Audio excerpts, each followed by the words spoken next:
तो आज की न्यूज हम स्टार्ट करते हैं। आज की पहली न्यूज स्टार्ट करते हैं। क्वेश्चन है, पृथ्वी योजना का प्राथमिक उद्देश्य क्या है? ए ऑप्शन है ध्रुवीय अन्वेषणों का संचालन करना। बी ऑप्शन है बाह्य अंतरिक्ष की खोज। सी ऑप्शन है पृथ्वी प्रणालियों के साथ समझ और बातचीत। और डी ऑप्शन है ध्रुवीय और महासागरीय अन्वेषण। अब देखते हैं कौन सा ऑप्शन सही है इसका। आपका इसका ऑप्शन सही है सी, पृथ्वी प्रणालियों के साथ समझ और बातचीत। ठीक, तो आपका ऑप्शन है सी सही। अब आगे देखते हैं इसमें। प्रधानमंत्री के नेतृत्व में भारत ने पृथ्वी विज्ञान मंत्रालय की एक व्यापक योजना पृथ्वी विज्ञान नामक एक महत्वाकांक्षी पहल की शुरुआत की है। 4797 करोड़ रुपए के बजट के साथ यह कार्यक्रम 2021-26 तक चलेगा, जो भारत में पृथ्वी विज्ञान के अध्ययन और समझ के नए युग का प्रतीक है। पृथ्वी योजना का उद्देश्य विभिन्न पृथ्वी प्रणालियों के साथ हमारी समझ और बातचीत में क्रांतिकारी परिवर्तन लाना है। पृथ्वी विज्ञान मंत्रालय (MOES) इस पहल में महत्वपूर्ण भूमिका निभाता है, जो वैज्ञानिक ज्ञान को समाज के लिए मूल्यवान सेवाओं में परिवर्तित करता है। अब आगे हम देखते हैं। इन सेवाओं में शामिल है मौसम के पूर्वानुमान और चुनौतियां, चक्रवात, बाढ़ और सुनामी जैसे प्राकृतिक आपदाओं के लिए अलर्ट, भूकंप इत्यादि। ठीक है, इसमें आगे देखते हैं। MOES अनुसंधान और परिचालन गतिविधियां संचालित करता है, जिसमें शामिल है मौसम विज्ञान विभाग (IMD) और अन्य। पृथ्वी प्रणाली विज्ञान में पृथ्वी के वायुमंडल, जलमंडल, भूमंडल, क्रायोस्फीयर और जीवमंडल का व्यापक अध्ययन करना शामिल है। पृथ्वी योजना का उद्देश्य मौसम, जलवायु, समुद्र विज्ञान, क्रायोस्फीयर अध्ययन, भूकंप विज्ञान और टिकाऊ संसाधन उपयोग में महत्वपूर्ण चुनौतियों का सामना करना। अब आगे देखते हैं। अगली न्यूज है आपकी, सूरजकुंड मेले का भागीदार देश कौन सा है? ए ऑप्शन है केन्या, बी ऑप्शन है तंजानिया, सी ऑप्शन है सोमालिया, डी ऑप्शन है मेडागास्कर। देखते हैं कौन सा ऑप्शन सही है।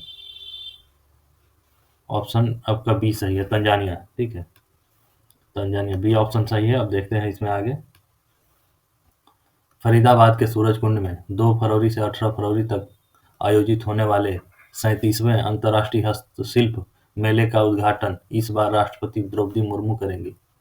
37 वर्षों में यह चौथा मौका है जब राष्ट्रपति इस मेले का उद्घाटन करेंगे। इससे पहले राष्ट्रपति प्रतिभा पाटिल, राष्ट्रपति डॉक्टर प्रणब मुखर्जी, राष्ट्रपति रामनाथ कोविंद ने मेले का उद्घाटन किया था। वर्ष 2007 में हरियाणा की तत्कालीन पर्यटन मंत्री किरण चौधरी और पर्यटन निगम के पूर्व MD डॉक्टर केशनी आनंद ने इस मेले का आयोजन अंतर्राष्ट्रीय स्तर का करना शुरू किया।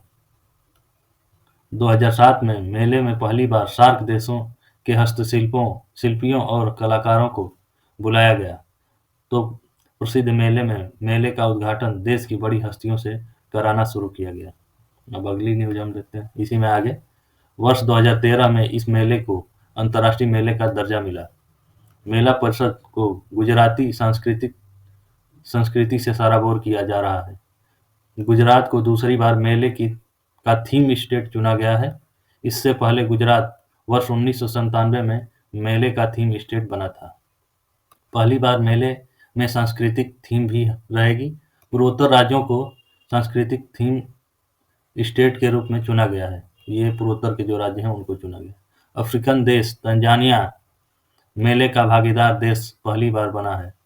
राष्ट्रपति द्रौपदी मुर्मू के साथ तंजानिया के मंत्री और राजदूत समेत करीब 10 देशों के राजदूत भी मेले में शामिल होंगे। अब आगे देखते हैं। अगली न्यूज है आपकी, राज्यों की स्टार्टअप रैंकिंग का अभ्यास कब से शुरू हुआ? ए ऑप्शन है 2018, बी ऑप्शन है 2014, सी ऑप्शन है 2015, डी ऑप्शन है 2016। अब देखते हैं कौन सा ऑप्शन सही है। आपका ऑप्शन सी सही है, ऑप्शन ए सही है। ठीक है, ऑप्शन ए सही है 2018। अब आगे इसमें देखते हैं क्या है। भारत सरकार की स्टार्टअप इंडिया पहल को बढ़ावा देने और उभरते उद्यमियों को अवसर प्रदान करने के लिए देश भर में एक मजबूत स्टार्टअप पारिस्थितिकी तंत्र बनाने की परिकल्पना करती है। वाणिज्य उद्योग मंत्रालय के तहत उद्योग और आंतरिक व्यापार संवर्धन विभाग (DPIIT) 2018 में राज्यों की स्टार्टअप रैंकिंग की शुरुआत की। स्टार्टअप पारिस्थितिकी तंत्र को बढ़ावा देने के लिए राज्य केंद्र शासित प्रदेशों द्वारा की गई प्रगति को उजागर करने में मदद करना है। अब आगे इसमें देखते हैं, प्रतिस्पर्धात्मकता को बढ़ावा देना राज्य या केंद्र शासित प्रदेशों को सक्रिय रूप से काम करने के लिए प्रेरित करता है। अब आगे देखते हैं, राज्य केंद्र शासित प्रदेश को 5 श्रेणियों में वर्गीकृत किया गया है। सर्वश्रेष्ठ प्रदर्शन करने वाले, शीर्ष प्रदर्शक, नेता, महत्वाकांक्षी नेता, उभरते स्टार्टअप इकोसिस्टम। अब इसमें देखते हैं आगे, सहभागिता का मूल्यांकन 7 व्यापक सुधार क्षेत्र जिसमें 25 कार्य पॉइंट शामिल थे। सतत विकास, सतत भविष्य का रोड मैप, समर्थकों का क्षमता निर्माण, वित्त पोषण सहायता, इंक्यूबेशन और मेंटरशिप समर्थन, संस्थागत समर्थन, नवाचार और उद्यमशीलता को बढ़ावा देना, बाजार तक पहुंच। ठीक है, अब आगे देखते हैं, गुजरात, कर्नाटक, केरल, तमिलनाडु और हिमाचल प्रदेश सर्वश्रेष्ठ प्रदर्शन करने वाले राज्य बने। महाराष्ट्र, उड़ीसा, पंजाब, राजस्थान, तेलंगाना, अरुणाचल प्रदेश और मेघालय शीर्ष प्रदर्शन का अवार्ड जीता।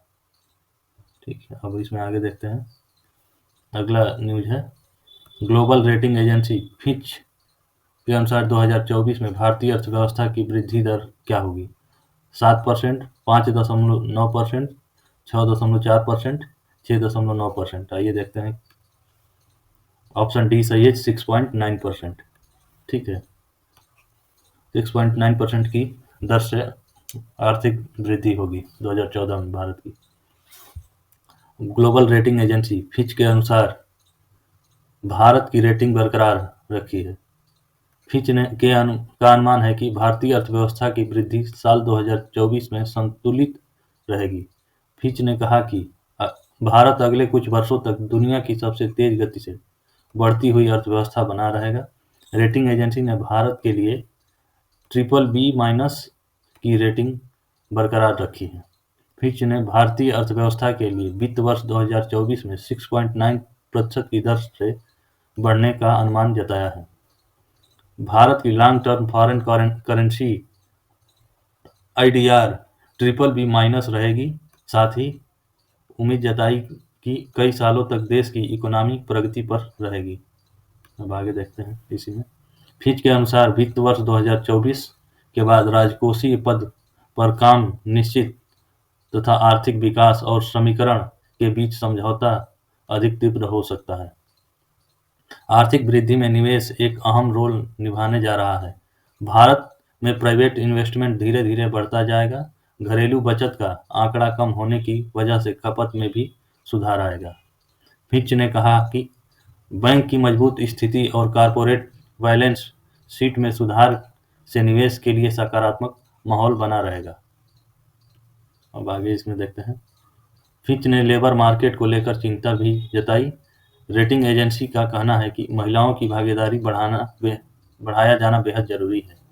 महिलाओं के रोजगार के लिए सकारात्मक कदम नहीं उठाए गए तो आउटलुक पर नकारात्मक प्रभाव भी पड़ सकता है।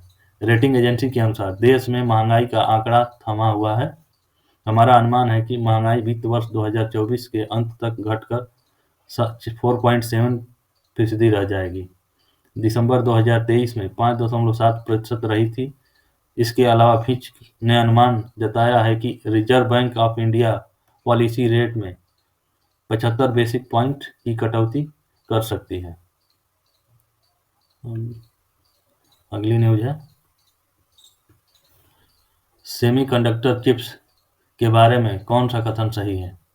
पहला कथन है आपका, यह आधुनिक इलेक्ट्रॉनिक्स और सूचना एवं संचार प्रौद्योगिकी उत्पादों के दिल और मस्तिष्क के रूप में कार्य करता है। दूसरा कथन है, यह चिप्स समकालीन ऑटोमोबाइल, घरेलू गैजेट्स और ईसीजी मशीनों जैसे आवश्यक चिकित्सा उपकरणों का एक अभिन्न अंग है।